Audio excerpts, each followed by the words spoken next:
कभी कभी हमें जीवन में अकेले लड़ने की आवश्यकता होती है। यह कहानी एक ऐसे लड़के की है जो अपने लक्ष्य की ओर आगे बढ़ने के लिए अपनी अकेलापन को एक सुनहरा अवसर बनाता है। एक समय की बात है, एक छोटे से गांव में एक लड़का रहता था। वह बहुत सपने देखता था और अपने लक्ष्यों की प्राप्ति के लिए प्रयास करने का निरंतर जुनून रखता था, परंतु उसके पास ना कोई साथी था, ना कोई गाइड करने वाला था। उसके परिवार में भी उसके सपनों को समझने वाला कोई नहीं था।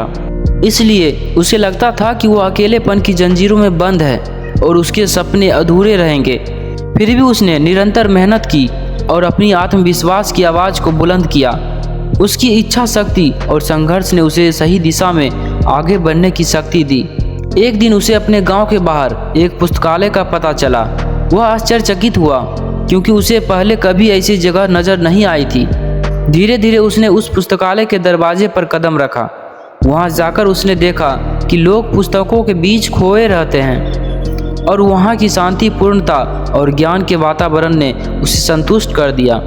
अपनी उत्कृष्टता को पहचानते हुए उसने निर्णय किया कि वह पुस्तकालय में समय बिताएगा। धीरे धीरे वह पुस्तकालय की विभिन्न किताबों को पढ़ने लगा और नई दुनिया की खोज में निकल पड़ा। दिनों बिताने के बाद उसका ज्ञान बढ़ता गया और वह अच्छे लेखकों और दर्शकों के साथ रिश्ते बनाने लगा। इसी के साथ लिखने का भी मन बना लिया था।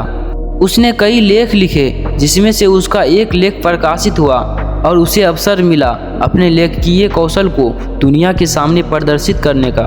वह लड़का जिसने कभी अकेलापन को एक रुकावट समझा था, अब एक प्रेरणादायक उदाहरण बन गया है। लोग उसे मान्यता देने लगे हैं और वह लड़का अपने लक्ष्यों की ओर अग्रसर होने में सफल हुआ।